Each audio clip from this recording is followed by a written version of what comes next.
अभी हम अपनी हैरियर चला रहे हैं और हमारे साइड से देखो आप जा रही है सफारी।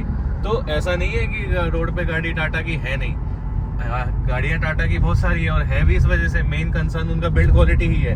बिल्ड क्वालिटी कैसे है कि हम अपनी मैनुअल में गाड़ी इतनी हैवी फील होती है ना चलने में, मतलब इसका एक एक डायमेंशंस, इसका मतलब स्टीयरिंग पे आप बैठ के आप इसको चलाओगे ना तो आपको सही में ऐसा फील होगा कि आप एक टैंक चला रहे हो। मतलब टैंक, मतलब मेरा कहने का मतलब है बहुत ही हैवी ह्यूज गाड़ी चला रहे हो।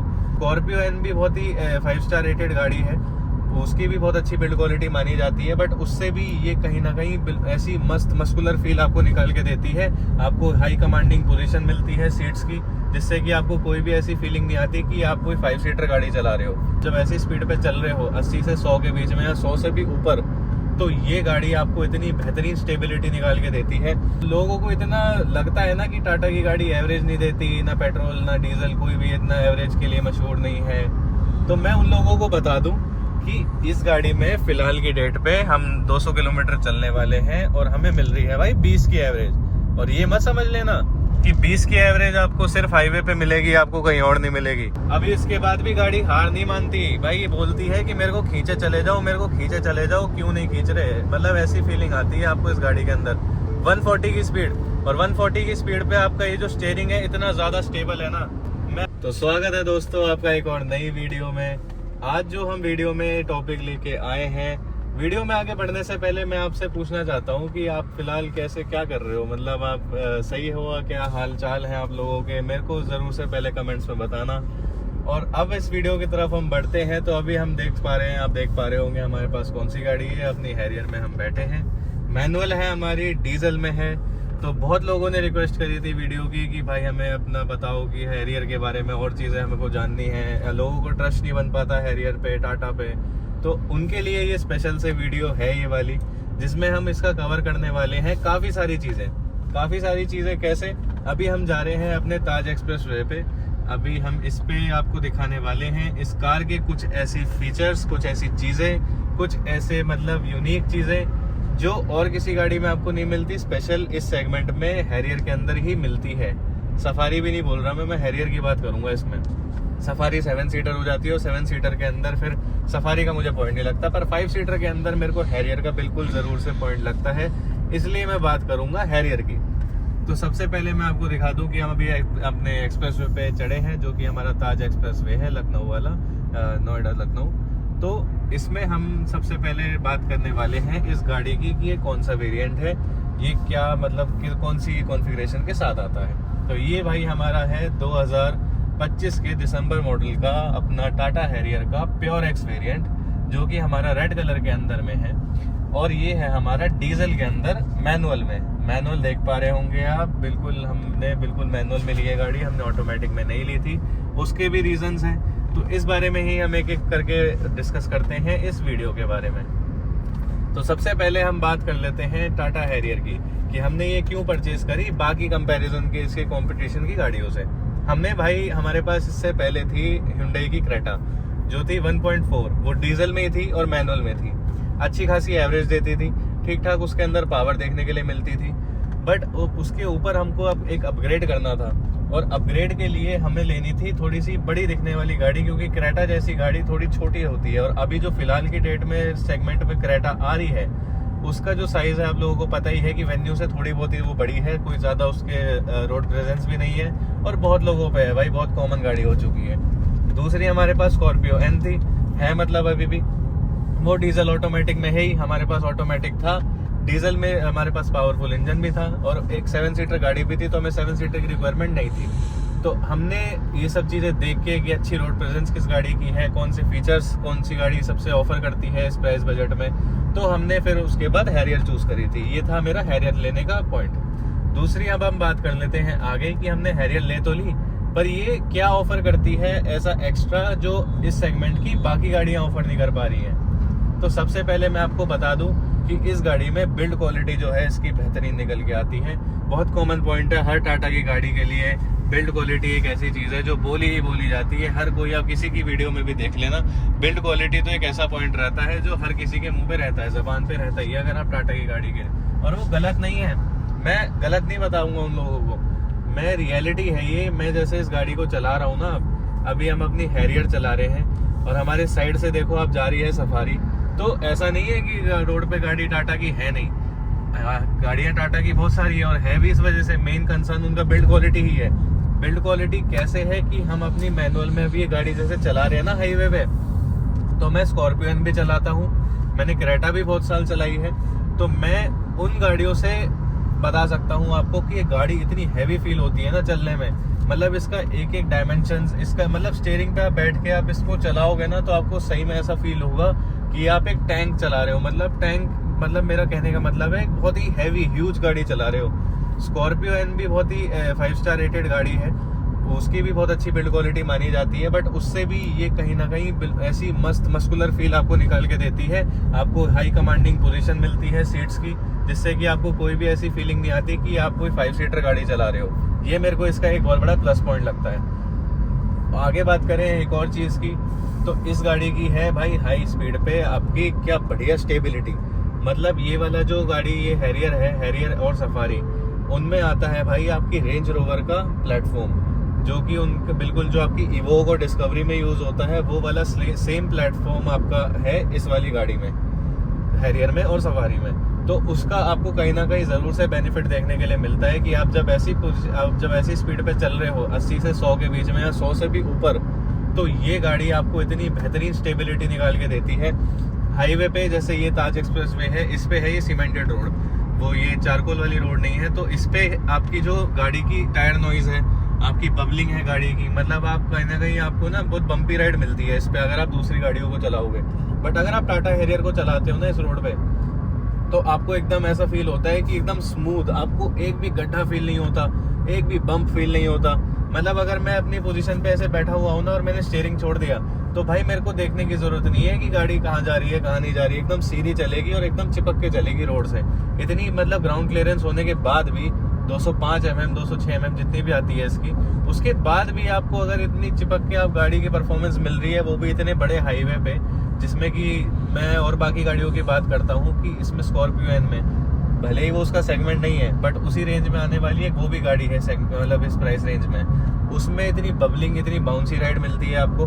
सस्पेंशन कंफर्टेबल है उसके, बट फिर भी उसकी जो आपको राइड क्वालिटी मिलती है इतनी बबली, इतनी बाउंसी मिलती है ना ऐसी रोड्स पे कि आपको कहीं ना कहीं फील हो जाएगा कि हाँ भाई हम थक गए हैं। और इस गाड़ी में स्पेशली इसमें हैरियर में आपको इतनी मस्त राइड क्वालिटी मिलती है भाई, मैं क्या कहने इस गाड़ी के।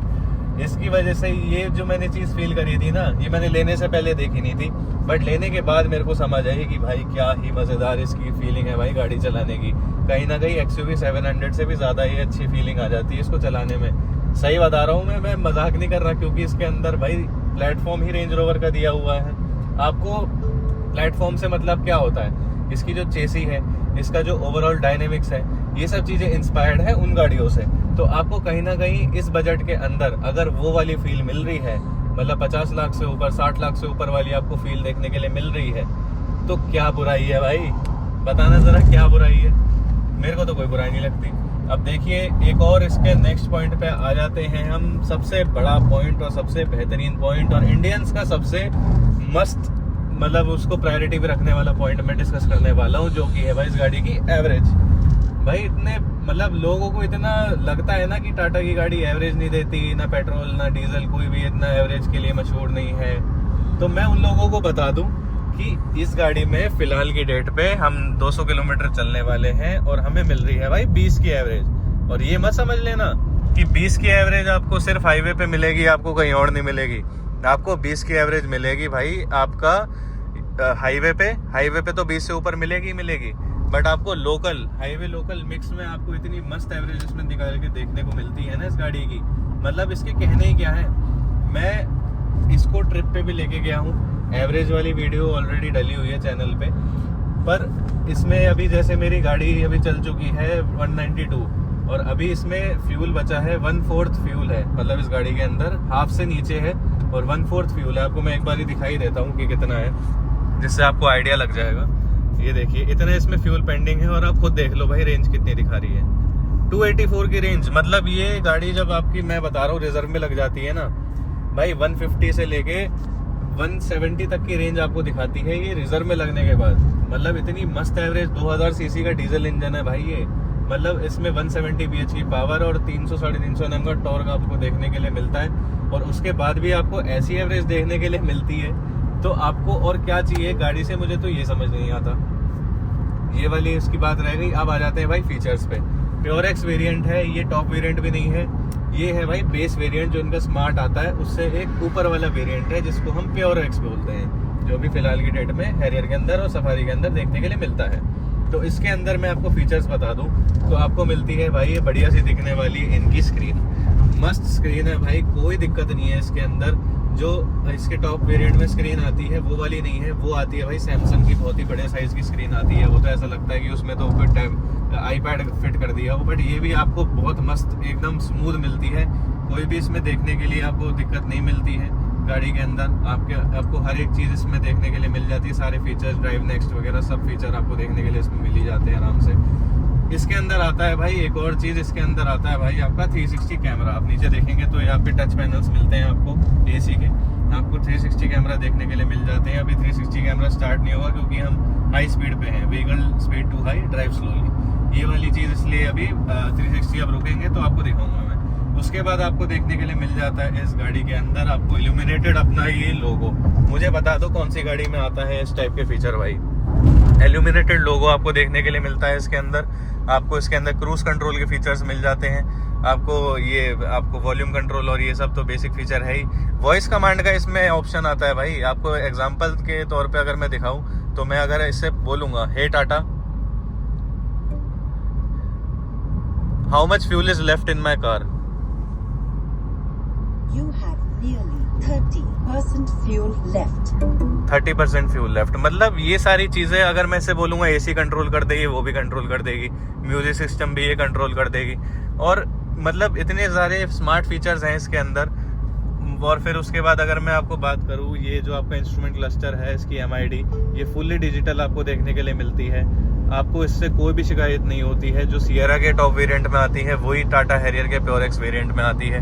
उसके बाद आपको साइड के मिरर भी फोल्ड अनफोल्ड और इलेक्ट्रॉनिकली एडजस्टेबल मिल जाते हैं। 4 पावर विंडोज मिलती है, पुश बटन स्टार्ट गाड़ी है ही। आपको LED हेडलाइट्स वगैरह सब चीज़ इसके अंदर मिलती है, कोई भी दिक्कत वाली बात नहीं है। ऑटोमेटिक क्लाइमेट कंट्रोल है। और सबसे बड़ी बात, सबसे इम्पोर्टेंट बात इसके अंदर है आपकी सनरूफ। आपकी पैनोरामिक सनरूफ आपको देखने के लिए मिलती है गाड़ी के अंदर, जो पीछे तक एक्सटेंड होती है। और इसके अंदर एक और पॉजिटिव पॉइंट है, जो इसके पीछे वाले AC वेंट्स है ना, तो वो मेनली कार्स में आर्मरेस्ट के नीचे होते हैं, बट इस गाड़ी में आपको दे रखे हैं इस वाले पिलर पे जो पीछे साइड है। तो वो एक चीज़ मेरे को इतनी पॉजिटिव लगती है कि जो पीछे वाला पैसेंजर है उसको डायरेक्ट हवा लगती है। क्योंकि अगर कोई बीच में बैठना चाहे तो उसको, अगर ये आर्मरेस्ट AC वाले आर्मरेस्ट होते हैं तो उसको पैरों में इतनी ठंड लगती है, जैसे हमारी स्कॉर्पियो में है, उसके AC पैरों में आपके आर्मरेस्ट में आते हैं। तो उसमें जो बीच वाला पैसेंजर होता है वो परेशान हो जाता है कि भाई हमारे तरफ से AC हटा लो, हमारे तो पैर जम गए। तो ये वाली शिकायत इस गाड़ी के अंदर नहीं आती, कोई भी देखने के लिए मिलती है आपको। उसके बाद अगर मैं इस गाड़ी के बारे में बात करूं और, तो मैं आपको इसके कंपैरिजन में आने वाली गाड़ियों से एक बार कंपैरिजन इसका बता देता हूं। ये गाड़ी जो है भाई टाटा हैरियर अपनी, ये compete करती है आपकी मेनली महिंद्रा की गाड़ियों से, Hyundai की गाड़ियों से और कहीं ना कहीं MG की गाड़ियों से। आपकी Hyundai तो क्रेटा वगैरह आ जाती है, अल्काजार आ जाती है, तो उनको तो मैं काउंट करूंगा नहीं। वो तो भाई एक तरह से प्योर भेड़चाल है और कुछ नहीं है। 1.5 लीटर का डीजल इंजन आता है, बाकी पेट्रोल इंजन एकदम बेकार है Hyundai के, बिल्कुल मत लेना कोई पेट्रोल इंजन। तो डीजल ले रहे हो तो ले लेना। बाकी अगर इनका कंपैरिजन मेनली महिंद्रा से है भाई। महिंद्रा की कौन सी गाड़ियों से? स्कॉर्पियो एन से और आपकी XUV से, XUV 7XO जो अभी हाल ही में लॉन्च हुई है, पहले 700 से था। तो उन गाड़ियों से ये किस महीने में बेटर है? सबसे पहले भाई इस गाड़ी की एवरेज उनसे लाख गुना बेटर है भाई। वो गाड़ियाँ 15 से ऊपर एवरेज आपको दे ही नहीं सकती लोकल में। ये गाड़ी लोकल में 15 से 16 की एवरेज आपको निकाल के देती है। हाईवे पे ये गाड़ी 20 से ऊपर जाती है, आपके सामने है, हाईवे पे चल रहा हूँ और 20 की एवरेज निकाल के दे रही है आपको ये गाड़ी। उसके बाद आपको उनके अंदर 175 bhp की पावर मिलती है, इसमें 170 bh की मिलती है। बट हाँ, ये इंजन उसके इंजन से उनके जितना ही पावरफुल है उतना रिफाइंड नहीं है। मैं इतना वो जो इंजन है ना महिंद्रा के एमहॉक वाले, वो इससे ज़्यादा रिफाइंड है कहीं ना कहीं। ये उतना रिफाइंड नहीं है, पर इसमें कोई भी आपको दिक्कत परेशानी कोई भी फील नहीं होती।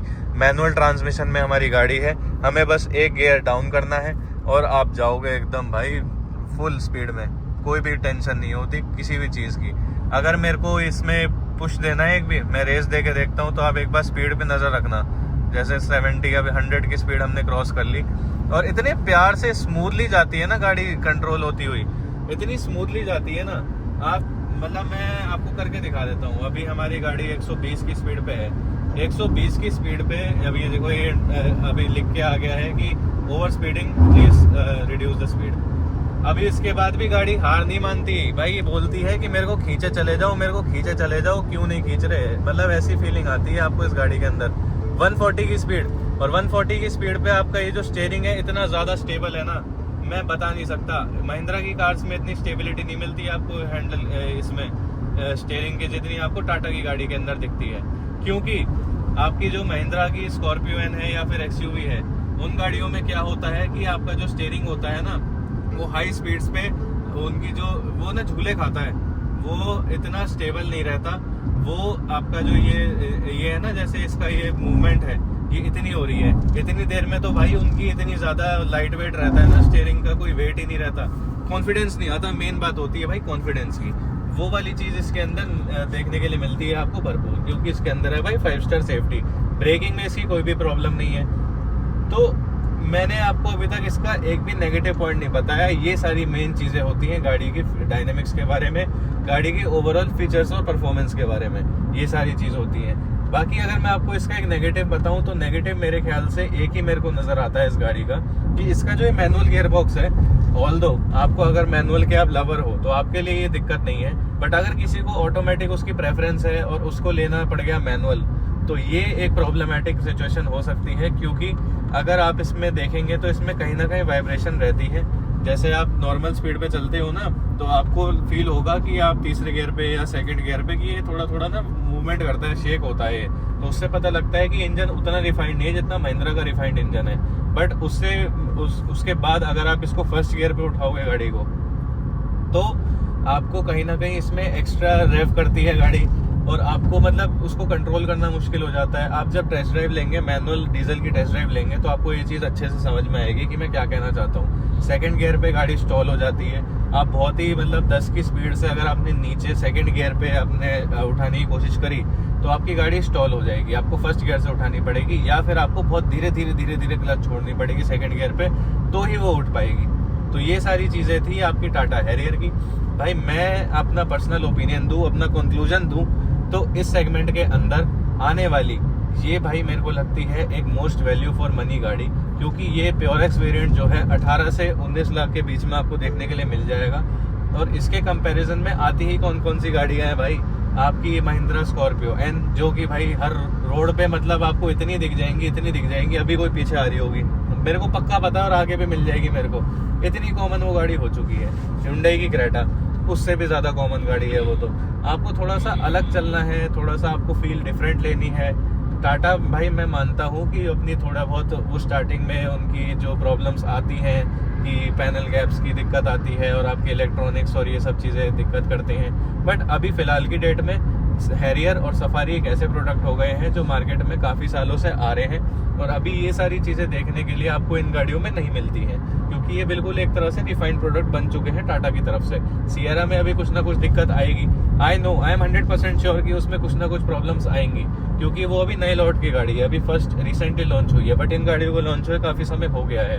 तो आप इस पर भरोसा अपना दिखा सकते हैं, जैसे मैंने दिखाया। मैं भी कुछ खास पसंद नहीं करता था टाटा को, बट मैंने जब प्रोडक्ट लिया, उसके बारे में उसको चलाया, उसको समझा, तो हाँ भाई ये कहीं ना कहीं प्रोडक्ट जो है बढ़िया निकल के आता है। कोई भी इशू आपको देखने के लिए इस गाड़ी के अंदर नहीं मिलता है। तो बाकी अगर आपको एक्सयूवी देखनी है, 7XO देखनी है, 7XO के अंदर अभी उसके टॉप वेरिएंट से लॉन्च हुए हैं, EX5, EX3, ये सब नीचे के वेरिएंट्स जब लॉन्च होंगे तब पता लगेगा कि असलियत में क्या निकल के आता है बेटर। तब आपको एक कंपैरिजन वीडियो ज़रूर से मिलेगी कि विच कार इज़ बेटर, प्योरेक्स और EX3 और EX5 जो भी उसका आता है। तो वो एक बढ़िया एक चॉइस हो सकती है। अभी वो फिलहाल की डेट में आई नहीं है।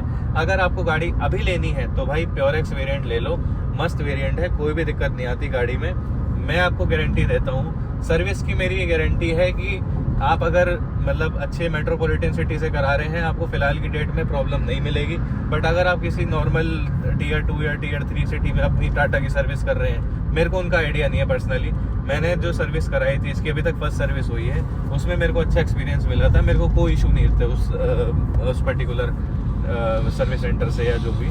तो ये थी भाई आज की कुछ वीडियो, उम्मीद करता हूँ कि आपको पसंद आई हो आज की हमारी वीडियो।